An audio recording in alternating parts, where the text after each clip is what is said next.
Welcome to this edition of the Big Ideas in Philanthropy podcast. In this episode, we have a group discussion around this year's GivingUSA report, featuring myself, Venancio Batista-Pedro, and Ben Golding from Advancement Resources, and we're joined by Laura McDonald and Megan Simmons from the Benefactor group.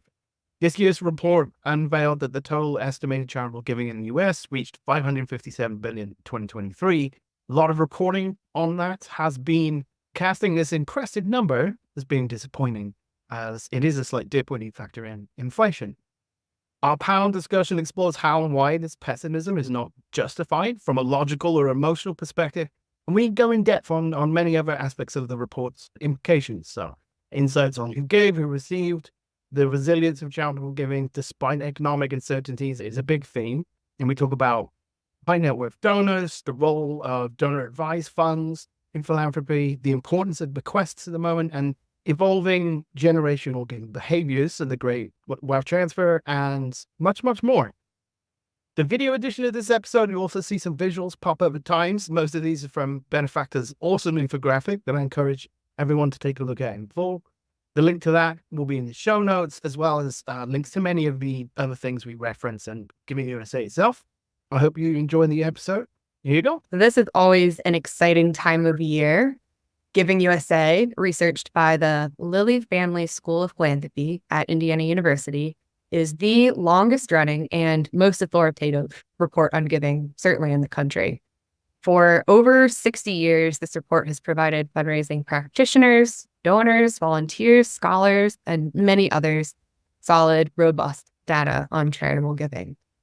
So to offer the headlines from this year's GivingUSA report, total estimated charitable giving in the U.S. reached $557 billion in 2023. Total giving grew by 1.9% in current dollars and declined 2.1% adjusted for inflation. And I'll certainly look forward to our panel's insights about the contributing factors to this shortly. So in other words, who gave, we saw that individuals are still the cornerstone of American philanthropy, making up 2/3 of all giving in 2023. Foundations increased their footprint, making up 19% of giving. Bequests, too, were a larger slice of the pie this year at 8%, and corporations gave the remaining 7%. On the USA side, aka who received, we saw that giving grew in current dollars for all 9 major recipient subsectors, meaning the human services, health, education, the fields. When adjusted for inflation, we saw that giving declined for 2 subsectors, religion and international affairs. So with those top line numbers as background, let's dive in. I'll start by noting that if you take a look at the headlines that came out yesterday, here's some of what you'll see. Giving continues its decline, charitable giving dipped, giving flatlined despite economic strength. So for those who hold the perception that charitable giving declined for the second year in a row, how might you respond? I think that's a great question, Megan, and I'm happy to take a first stab at it here and say, look, we got to put on our lens on what the numbers really reflect in the year of 2023, which if there was one banner headline for that year, it was uncertainty. You go back to early 2023, mid-2023, we were all anticipating a recession. And that certainly works into how donors think about their current giving and future giving. We saw the stock market fluctuate quite a bit. It was down, it was up, it was down, it was up. It wasn't a banner year when you think about the real terms of how individuals saw the economy, their potential prospect, their own personal earnings relative to also the inflationary sort of background was happening. The lens, certainly from sitting mid-2024 looking backwards, is to say 2023 was a pretty good year and we didn't have a recession. Sure, but middle of 23, you didn't know that. And donors really do react to how they feel about where they're at. How do they feel about organizations they want to invest in? The challenge that we see now is that it almost provides a sort of negative perspective on philanthropy, then creates this sort of systemic response that says, well, philanthropy is down, people aren't charitable. And in a way, I personally believe that discourages people to come on board. I mean, you want to, go with a winner. You want to do the things that other people are doing. You're excited about things other people are excited about. And so I think the potential is that people could say charity's down, so it's okay that we've decided not be as generous as we've been in the past. I think that's, to me, that's a concern with the perspective is we have a mid 24 lens on what happened in 23 without really giving recognition and credit to the donors that did step forward. Giving did increase. I think it's a very positive place to say it was still $557 billion in a year of uncertainty. And that's a pretty good look on philanthropy and all of the hard work that individuals working with donors and philanthropists and individuals being generous put into getting us to that place. So, Laura? I think that's right. We know that social norming plays a huge role in charitable giving behaviors. That there's a lot of follow the leader effect. There's a lot of I want to be with the in crowd effect. And so when the headlines are, I think, erroneously negative, you're right, Ben, it could have that dampening effect on giving. I also think that when we take a look at what happened in 2023, $557 billion, which is an incredible sum of money, and we hear a headline that says something like giving flatlined. Well, let's remember, giving has to grow from zero. The clock resets every January 1st. So it has to grow from zero to $557 billion in 365 days, which is a remarkable accomplishment. The other thing I would say is that one piece of data is a point. Two pieces of data are a line. You need at least three pieces of data to see a trend. And if we go back, let's say 4 years and take a look at what started happening during the Great Recession, when there were remarkable outpourings of generosity, we still see that in inflation-adjusted terms, 2021 is by far the highest peak that we've ever reached in charitable giving. And over a 4-year period, if we go back to 20, what we see is that over those 4 years, charitable giving has grown 28%, $123 billion. And so I wish the headlines, like you, Ben, I wish the headlines would be celebrating that. But I guess that's not what sells newspapers or blog posts. Certainly, when you think about the fact that a large group of economists and economy watchers predicted that 2023 would be a recession year, to Ben's point earlier, the giving exceeds expectations. This is good news for the sector moving forward. The headline. And I would also throw out, and Laura, so maybe you could talk to it a little bit, but the numbers get revised every year. And that revision might actually be bigger than the 2.3 that in the headlines. So it really is the big media places that don't live philanthropy every day, that I think don't have the in-depth understanding of GivingUSA that are really perpetuating the big kind of dramatic headlines about it. Laura, what do you think? Our partners at the Lilly Family School of Philanthropy are scholars and academicians, and they are very rigorous in how they approach this work. And they realize their responsibility is to create a credible longitudinal study that we can look back on and see what happened to giving over time. Now, the book includes the last 40 years, and the book has gotten big enough as it is. But we actually have the data that goes back to 1967, so we can talk about what happened to charitable giving during times of inflation in the past. And that's one of the reasons why it's so important that our partners at IU adjust the data. They'll go back to last year and the year before last because they get new information. They get new information from the IRS, from the Bureau of Economic Statistics. They get all sorts of new information that they use to create an econometric model. I like to remind folks, we don't have a team of gerbils in a back room someplace running on verbal wheels counting stuff. It's an econometric model based on a number of macroeconomic factors. And when they get updated information about those, they make the revisions. And you're right, there was a whopping revision for last year. And so whereas we thought last year showed a slight decline, it actually grew. But if we go back 2 years to 2021, the more we learn about 2021, the more we learn what an exceptional year of giving that was. It reminds me a little bit about one of our clients, a zoo. And when we were working with the zoo, every year that we would look at their data, there was an asterisk next to the year 1990. Their visitation went through the roof in 1990. They never climbed back to that level of visitation, so they always had an asterisk by 1990. And why do you suppose that was? They had pandas. and the experience. Exactly. So, sometimes to use 2021 as our benchmark and we will eclipse that. Probably next year or the year after. We will eclipse it. But to expect us to be there this year, when again, we start from zero and only count up, I think there's a lot to celebrate. So as mentioned earlier, in current dollars, giving did increase for every sector. I'm curious this group's thoughts, who fared best and why? And how does this align with the experience of your clients? We were pretty excited to see the growth in education, art and culture, and public benefit.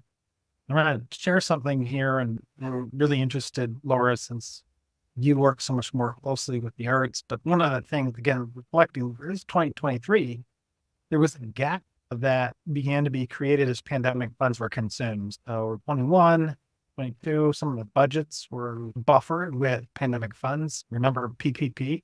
Those fun acronyms that we had during the pandemic and the support that was provided for these great organizations. But once consumed, those organizations to again continue to thrive and grow needed to bring donors back to the table. And I believe that some of this was again bringing people back to remembering why they cared about their organizations, getting those organizations back up, getting visitor numbers back up, and really demonstrating the impact they can have. And so I was thrilled to see all the sectors increase. That was wonderful.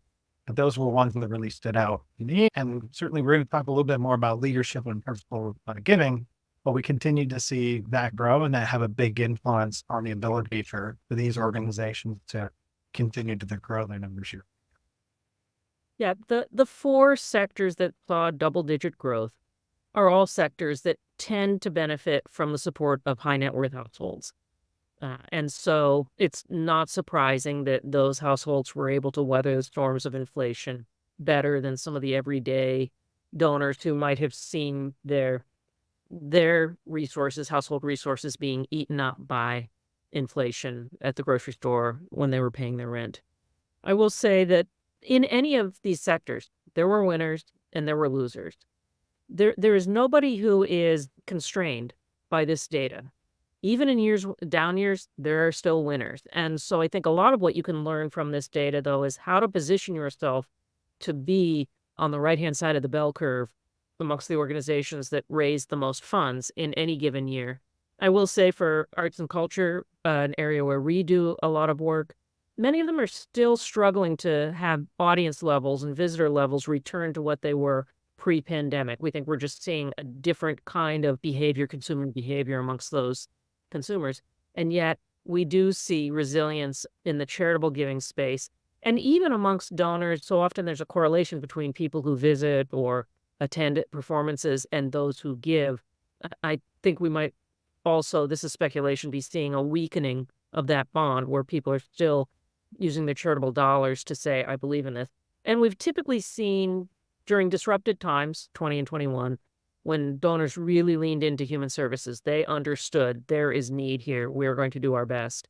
We've often seen that they might turn from arts and culture or higher education at that time, but they generally, within a year or two, come back to what is their philanthropic priority. And I think we see some of that in the data here as well. So it reminds me of a study that Venancio helped us lead on donor behavior in 2021. And you want to just speak a little bit to that? Yeah, so I was fortunate enough to interview a number of donors in January of 2021. And the end result of that was a report where we put out sort of the four main psychological responses to COVID. And the biggest one by far, 40%, was return of donors. And that was the label we put on donors who were very responsive to COVID. They gave a lot in 2021 to COVID-related things and other sort of topical causes. And their heart, what they really wanted to do was they wanted to get back to giving to the causes that they were fully supporting before. And this data this year is very reflective of that. I feel very grateful that we proved to be correct on that point. And there was a couple of other different types of donor too. There's sort of revolutionary donors that want to change the world. Very small percentage, 10%. There's only 10% of your donor base that think like that. And then there are a couple of others as well. But the returner donor, the idea that we know what our causes are that really matter to us, that we really want our sort of life giving to really support. Yeah, that's a big group. So yeah, we are fully in agreement on that point. Wow. As part of this conversation, Laura, you mentioned the influence of high net worth donors on some of the sectors that saw great growth. Let's talk about those high net worth donors. So the Philanthropy 50, of course, is a list of America's biggest donors as documented by the Chronicle of Philanthropy. We saw that in 2023, the amount contributed by a Philanthropy 50 donor declined and actually declined for a third consecutive year. Despite this, total giving has remained resilient. What does this group see as the results of that, or what that might mean for the sector? And what should nonprofits be doing to diversify their donor pipeline? I don't know that we have a whole lot of data, but anecdotally and in talking with our peers across the Giving Institute, I don't think that we're seeing that the decline from $33 billion to $16 billion to $12 billion from the Philanthropy 50 means that everyday donors and middle donors are filling that void. I think what you're seeing is that it might not be mega gifts, but it's still transformational gifts and major gifts and leadership gifts that are largely filling that void. Having said that, I think it's healthy that we were able to maintain top-level growth while not relying on the billion-dollar gifts. I also think that we, as a sector, need to step back and look at the middle gifts. We know from some work that we're doing now in the endowment building space that the individual who's most likely to leave a bequest to your organization has given for a long time. The magnitude of that giving is much less predictive than the duration of that giving. And in fact, oftentimes the bequest is 10, 100, 1,000 times their total lifetime giving to your organization. So that's another reason why I think it's really important that everybody in the sector is doing the right thing and paying attention to donors regardless of the magnitude of their giving today. I'm going to pick up on that and just put my little stake down and say that I really don't like the Philanthropy 50 list. And the reason is, Megan, the basket's just too small, right? When you think about, and it's the same complaint one might make about the Dow Jones versus, say, the S&P, right? When you have a small basket, you can have an episodic large gift really skew the numbers. So let's take a look for a minute. Think about 2021, which is where we had a 33 billion. 15 billion of that came from one family, the Gates family. And in 2022, 5 billion came from the same family, the Gates family. So if you strip out those two gifts, what actually would have been, look, if you said the Philanthropy 49 minus Gate is 18 billion, 10 billion, and 11 billion. It actually goes up when you pull out Gate, right? Episodic gifts that are enormous in magnitude. $15 billion gift, by the way, to his own foundation is like crazy big, and it skews the numbers. And then what I don't want to do is encourage the perspective that the billionaire class is giving. Talk about the billionaire class. 704 billionaires in 2022 in the U.S., 743 in 2023, and 800 billionaires in 2024. So there are 100 more billionaires in the U.S. this year than there were in 2022. The opportunity is enormous to be having conversations with donors that can make large principal gifts. And I will say that the corollary to that is the boots on the ground experience that we're having is that more of our clients are booking 9-figure contributions than they have. So now in the last 5 years, more than any period of time before. It used to be the 9-figure gift made headlines. Now nobody even blinks. Right now we're talking about $1 billion. Like, it's crazy. We escalated this idea of what's a big contribution. 100 million, a 200 million, a $500 million gift. It's enormous. And its impact can be absolutely outstanding. The reality is for our partners, most have now, I would say, are now regularly receiving 8-figure commitments, and that's fantastic. And we want to celebrate that. And I heard something actually that really bothered me yesterday. It was a reflection back on an experience I had with a donor almost a decade ago, who had the opportunity to show up at a university to really explore what they were incredibly passionate about, which would be the largest philanthropic gift they were ever going to make or had planned on making. It certainly would have been the biggest at the time, but it was to endow a professorship. And that was the same weekend that a 9-figure gift was announced by that university. And they turned around and they did not make their gift to endow that professorship. They went to another institution ago had not yet, and have now by this point, now many gifts, but at that point in time, a $2 million gift, a $5 million gift was still banner fundraising for them. I'm afraid that two things are happening. One, we still want individuals who can make enormous impact at that 9-figure level to feel like there's a place they should, and that's important. And part of being a billionaire in this society is you've got to be philanthropic. You've got to think about things this way. We did an interview years ago with a person that was very close friends with the Gates family and was describing how hard it was to finally move to become that philanthropist. Recently, Lisa Greer wrote the book Philanthropy Revolution, describing how difficult it is to be a philanthropist giving away significant sums. I think that as organizations, we need to find a place for donors that can contribute 8-9-figure gifts, and we need to have a space for those who can contribute 6-figure, 7-figure, 8-figure gifts to feel that they're making a really big impact. But if we focus just on the top 50 and we talk about them declining in their giving, I think that skews the actual underlying data when you strip out just the very, very large episodic gifts. I don't know what that means. If we looked at a bell curve, if we looked at statistics, I think a statistician would slap our hand for interpreting the data that way. And I think that's appropriate. I think we need to really look at what underlying, recognize that those that we have more wealthy individuals today in that class of the ultra high net worth than we've ever had. There's an opportunity for them to contribute, but we also need to fill out the middle, like Laura said, and find space for those that we would call middle donors who feel appreciated, rewarded, respected for their contributions. So this is exciting. This little spot is really exciting place to spend some time, but what does it really tell us? Billionaires have kept pace. If you just look at the number, the trend follows the trend of all other giving. If you strip out the Gates family, and the opportunities for that to grow for all. And I think my point is less about the fact that the Philanthropy 50 declined, and it declined for all of the idiosyncratic reasons you cite. When was Mackenzie Scott most active? When did she take a pause, etc.? I think my point is that even without Bill Gates giving $15 billion, we still saw growth. So it's more about celebrating the fact that the center held, not that the flywheel spun off fewer or more of these 9 and 10-figure gifts, but the center held. And that's what I would really like to celebrate when we take a look at this data.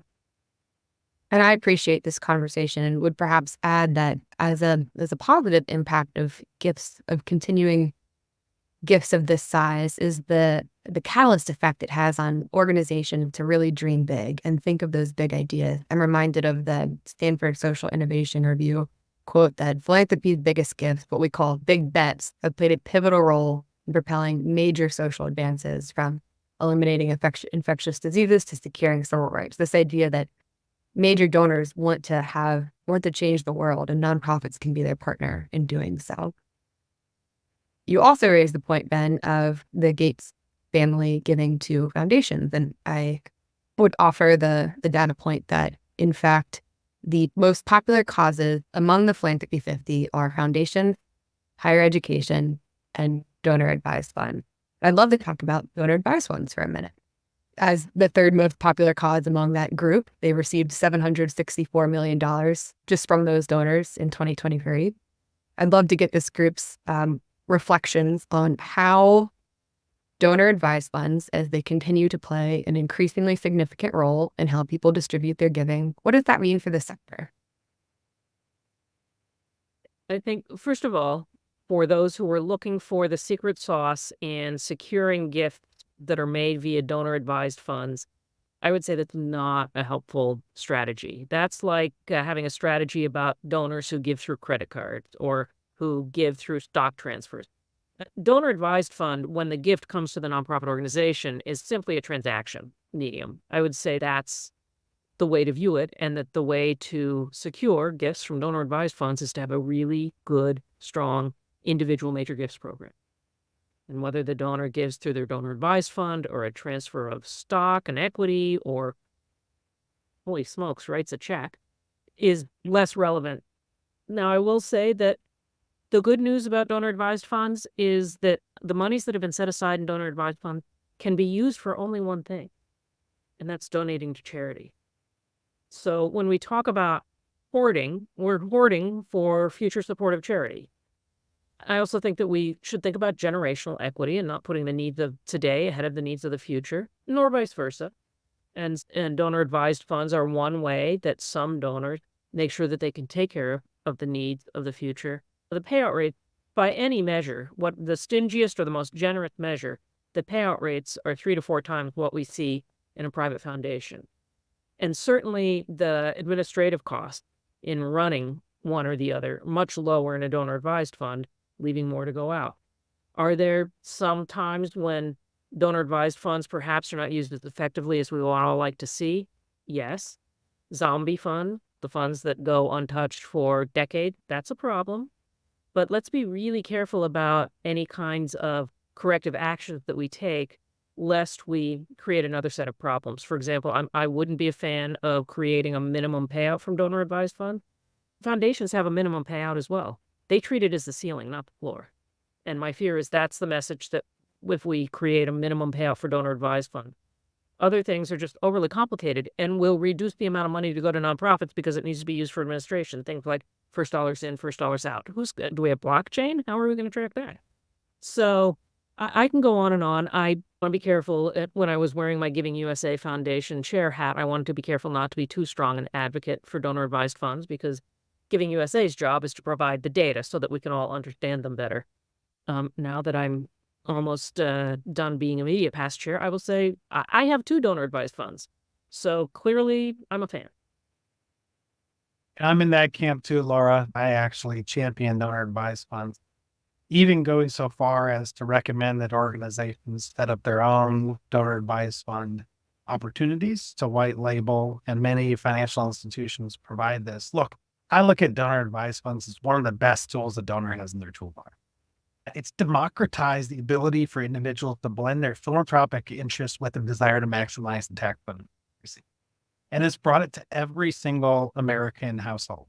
Anyone can have a donor-advised fund. My wife and I set up a donor-advised fund, and I recommend it to both philanthropy professionals and to those that we work with at institutions. I said, the best way to understand this is just do one. Create it. As soon as you see it, as soon as you use it, as soon as you start to be a part of it, you recognize what it does. We have millions of donor-advised funds now set up for donors of all types and all levels. And in anything, like we talked about earlier, even with the billionaire, right? There are outliers.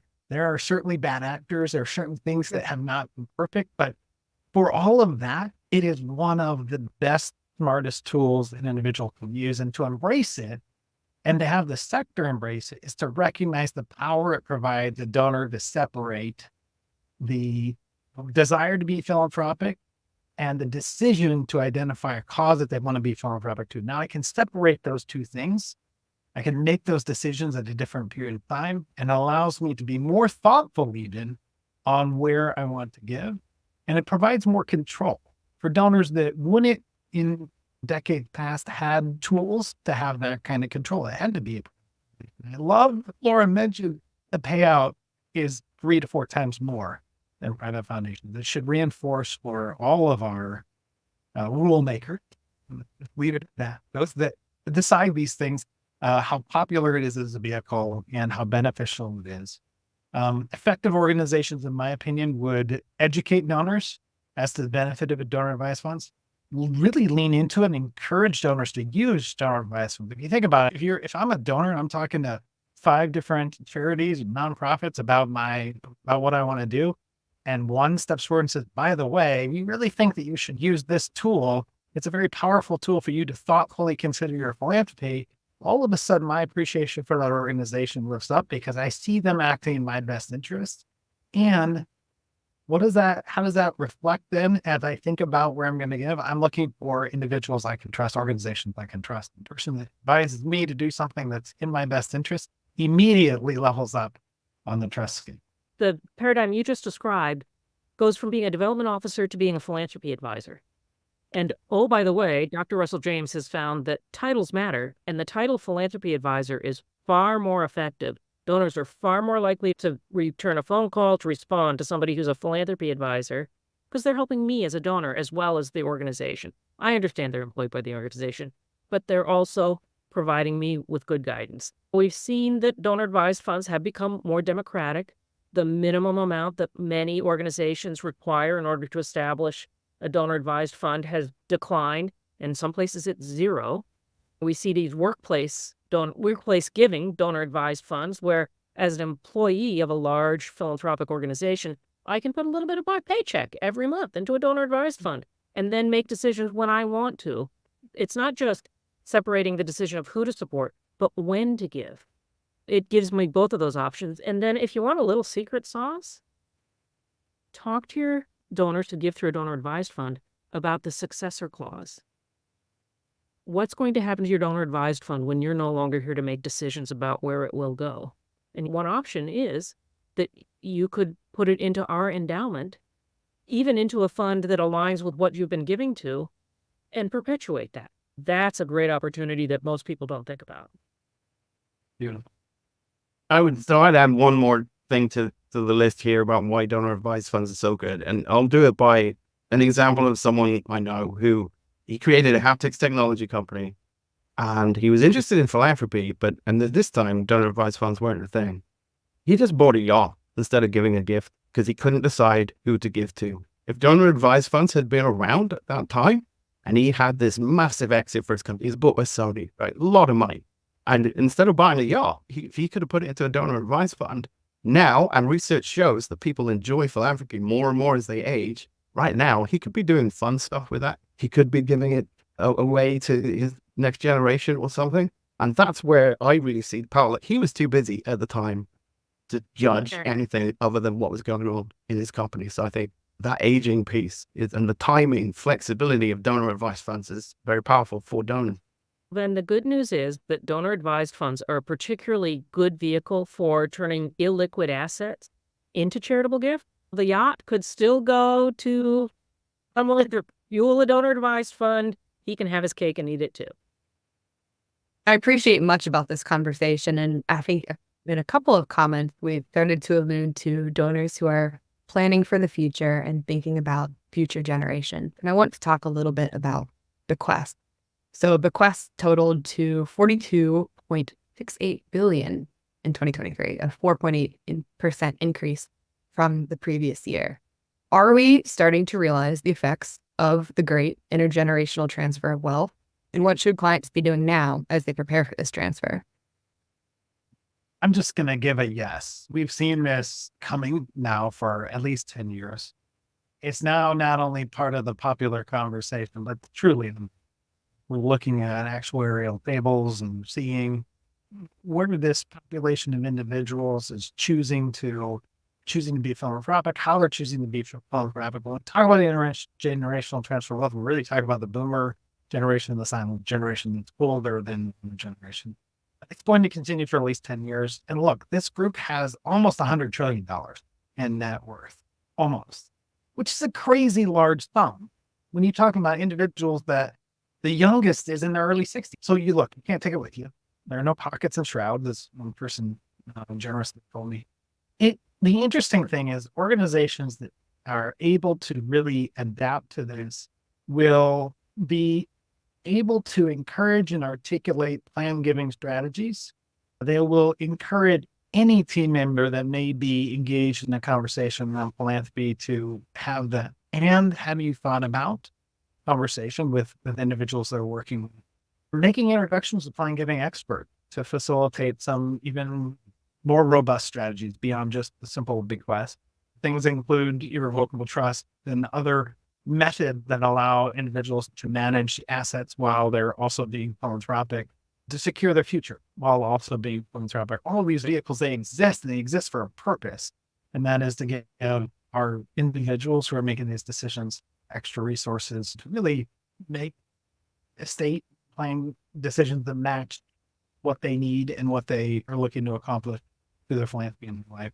Ultimately, this is also a good time and a good reminder that when we talk about intergenerational transfer of wealth, we're talking about intergenerational transfer of wealth. We can't forget that there is a second and maybe even a third generation that might want to participate in it. And if the donor wants to involve them, we need to open our hearts and minds to really having those children and grandchildren be welcomed and participate and recognize the impact that their parents and grandparents are making on the institution, on the projects, on the programs, and be able to allow those parents and grandparents to celebrate with their children the impact that this type of legacy can leave. I think broadening our thinking to see the family as the potential donor in many cases. I would imagine our conversations would reflect that older generations making this decision would welcome those opportunities. Yeah, you're right. It's about 100 trillion. And let's face it, some of it will be spent or consumed in taxes. But at the end of the day, the pundits say that $84 trillion will transfer. Of that, $12 trillion will go to nonprofit organizations. I have a few things to say about that.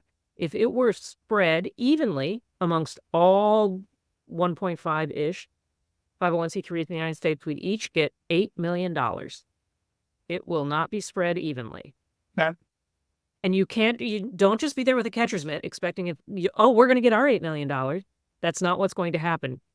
We need to earn it. We need to work it. We need to deserve it. We need to engage donors for that. The other thing I'll say is that if we look at actuarial tables, we might be disappointed because wealthy people live longer and wealthy, generous people live longest of all. And so it may be that the height of that transfer of wealth isn't even going to occur until well into the 2040s. It could take a little bit longer for it to realize. And if you imagine, let's go back to that $8 million, and it's going to be spread around through the 40s and back down, that might be a really small wave in my organization. I might not notice it going by. Again, it's something that we all have to work toward. And as you say, the other 72 trillion ends up with younger generations.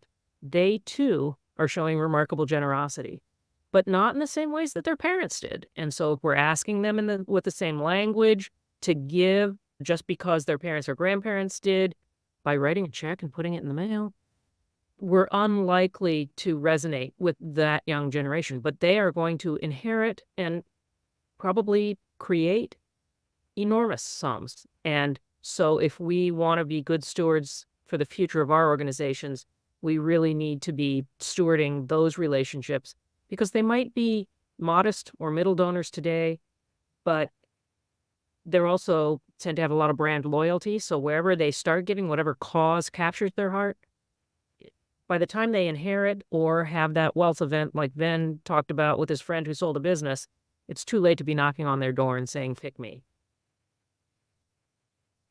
Now, I'll add one thing about actuary tables. Like many things, almost everything in economics, it's not a straight line up. At some point, it's an exponential curve. I don't think, like you said, Laura, I think maybe 2040 even, that curve will be huge. So I think we're only just beginning to see the effect on bequests, and the potential upside is massive, really. And we've already name-checked Russell James once, but he summed up some of what Laura's saying. I think the wealthy die old. I think is how he just summarizes it. Indeed. I think in this conversation also, as we start talking about the next generation that will inherit much of this transfer, I'm reminded of another topic or trend that's commanding national attention, in addition to this intergenerational transfer of wealth. And that's the continued embrace of a broader definition of philanthropy, certainly among next and new generations of donors, but more broadly across the sector as well. This idea that in addition to giving of treasure, we're starting to see and welcome and embrace the other 3 T's: time, talent, testimony. And I'm curious for this group, how might this broader definition of philanthropy continue to influence future years of GivingUSA data, but also the practices that our clients should be deploying? How might you have seen these practice in action with your clients? I think I'll go to GivingUSA data first. I wore that hat for many years. I don't think it will influence directly GivingUSA data, because GivingUSA is very clear about the lane. It is formal charitable gifts to 501c3 organizations made by individuals, corporations, or foundations. So I don't think it will change the top line data so much as it will be one influencer that might dial it up or dial it back. What I do think we will see is continue to celebrate that generosity that comes in many forms. and know a few things. One is that somebody who gives through some of the other means, who gives as part of a giving circle, who gives to a neighbor through a GoFundMe type of page, who participates in those ways, is far more likely to also participate in what we'll call formal philanthropy for today's conversation. There are very few who are only formal givers or only informal givers. There's a big old overlap between those two circles of the Venn diagram. So I think that we should celebrate it. The other thing we know is that if that gift happens to be time, or sometimes testimony is the same as time, if I'm spending my time being a digital evangelist for the organization. Baby boomers, we used to call that slacktivism. We need to stop doing that because it's using time, using my social capital to advocate for the organization. And it means that I'm far more likely to make a financial gift to your organization next year. So that's some of the work. And I know that GivingUSA in the editorial is starting to celebrate this as well and to recognize that it's not competition to philanthropy. It's another expression of generosity, and that rising tide does have the opportunity to lift all boats. I completely agree with Laura. I love the fact that really what we're talking about here is a broader definition of philanthropy doesn't mean redefining GivingUSA and its purpose. And it does measure the lane, and we need to continue to measure the lane. We need to continue to monitor the lane to see the trends. But I think the beauty of this conversation is by finding some more formal measurements of some of the other elements of philanthropy, we can also look at those trends. So what are we seeing in terms of volunteerism? What are we seeing in terms of social movement? What are we seeing in terms of selectivism? What does that look like in terms of being able to measure the true trajectory? I think sometimes, again, we put this sort of weight on the population of younger American adults that they're not generous enough and they're not engaged enough and they're not doing enough. Well, for God's sake, get off their back. They'll get there. Give them time. I think the entirety of all human history is talking about the younger generations as slackers. Don't care about them. Time immemorial. Everybody's had their time being the slacker generation. So I think I'm not buying into the fact that Americans are losing their desire to be engaged or generous. I think we've gone through a very difficult episode. I think that this is the shock and almost the trauma caused by going through a very significant time of uncertainty will shake out. And once it shakes out and things reestablish a new baseline, I'm excited for what the future holds. And I see in the team members I work with that are younger, donors I get to talk to that are younger, a passion for purpose and cause that goes beyond organizations. And when organizations embrace that and see the impact that they're making, and that through the institution, they're able to cause things to be better and can capture that message and share that message with the younger generation. Not only are they going to see them become more engaged, they're going to get excited about the engagement, they'll bring their friends along. And that's the beauty of this next generation. You hook one. Very social, very big enough megaphone, they're going to be thousands that follow. So I think that's a big piece of what's ahead. As the boomer in the room, I'll make a few observations. One is I think we had at least 3 and maybe 4 generations on the screen here today, which is pretty remarkable. And I know that we have talked a lot about next gen. Boomers have coined this term about next gen. First of all, I'm beginning to think that might be an ageist statement. It conveys we're the generation. Y'all are the next. Wait your turn. So I'd love to find a new name for that's not next gen. Also say that the oldest Xers are 58. They do not want to serve on your junior board. My daughter, who is right at the dividing line between X and Y, is a partner at PwC. She's not going to serve on your junior board. Come on. We as boomers had opportunities to do those things when we were in our 40s, even our 30s. We need to be, and oh, by the way, we as boomers created a lot of wealth. Maybe those things are connected. Maybe we need to be giving people who are the age that we were when we started our ascendancy the opportunities and give them a seat at the table. So there's that. And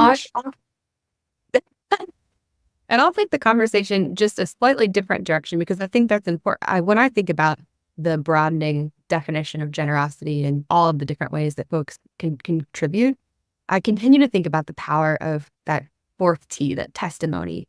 And in your fundraising communications and organizations that are building a case for support, for example, I have seen firsthand the power of inviting a potential donor or current donor or close supporter of your organization to be part of shaping your case for support and telling their story. And in doing that and thinking about all of the ways in which they've seen an organization impact their life or another life or their community, it also nurtures this closer, deeper bond and reminds that of that warm glow of why they gave to the organization in the first place. So just as a practical or tangible opportunity to put this into action.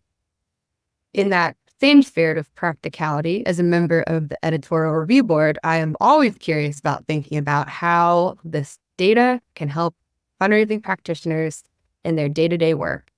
So let's talk about campaigns.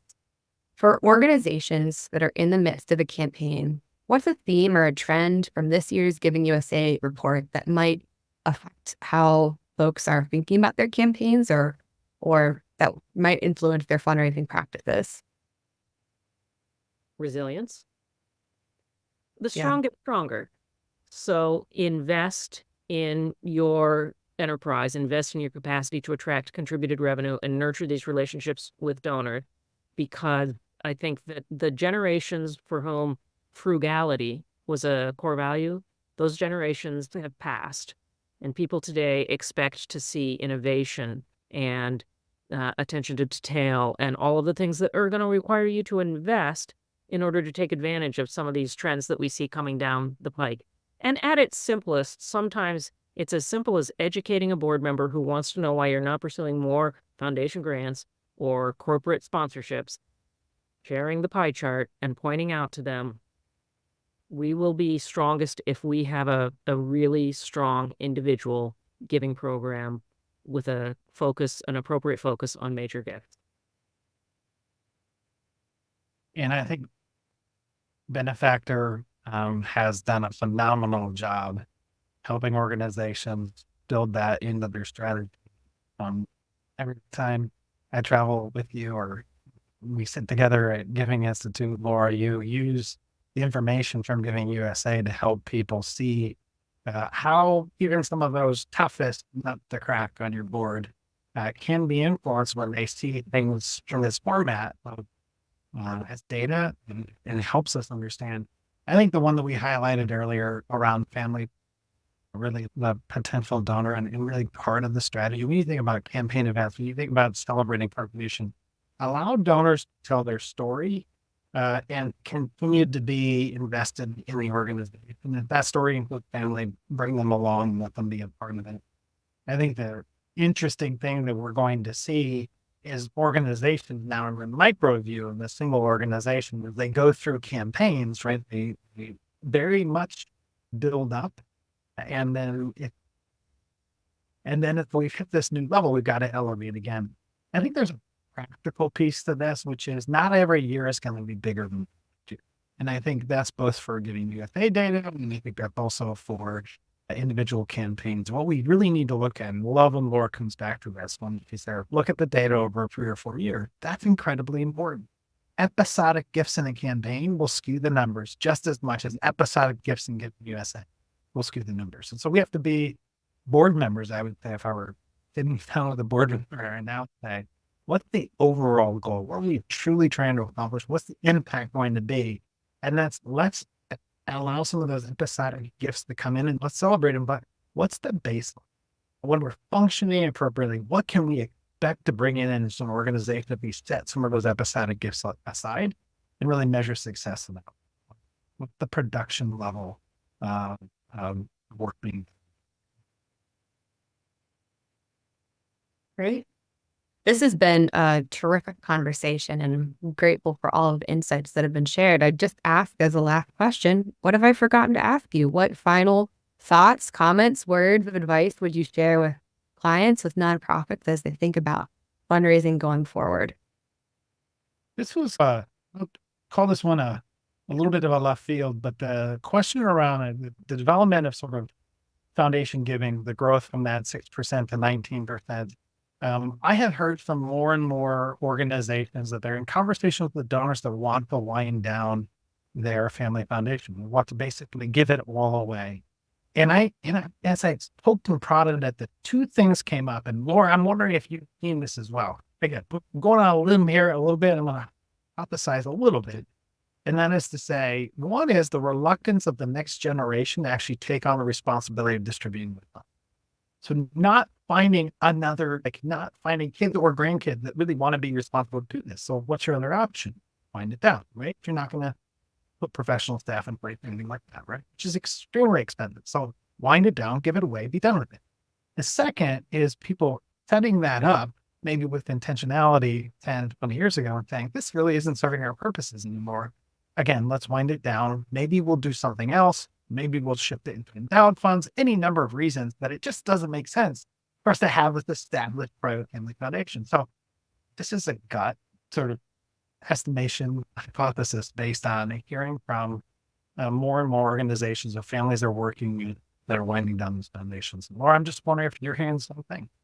We are. In fact, we recently had a client that we were very close to, a chief development officer we were working with very closely. Her heart, she bled this organization.